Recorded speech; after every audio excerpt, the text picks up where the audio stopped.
लगा मी आरोग्य सल्लागार आशा दिनकर इंगळे मेहकर बाबुळखेड या गावामध्ये माझा आता हा 5वा रिझल्ट आहे।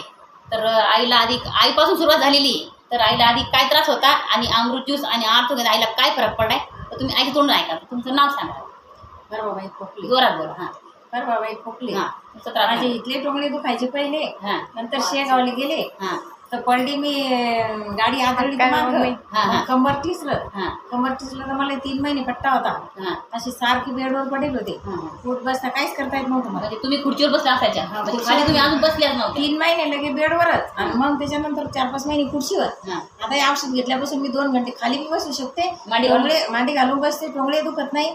हरिपाटाला बी गेलेत मला 10 मिनिटं दम यायचा आहे। हां. काहीच म्हणता येत नव्हतं, आता दम बी येत नाही। काहीच नाही हरिपाटाला बी खाली बसता येत आहे आणि म्हणता बी येत। सगळं म्हणतात म्हणजे रिझल्ट खूप दमलेले फरक पडल्यामुळे सगळ्या या 5-6 बाया सगळ्याला घेतलं, या बाया तर फरक सगळ्याला फरक पडला। सगळ्याला फरक पडले। हां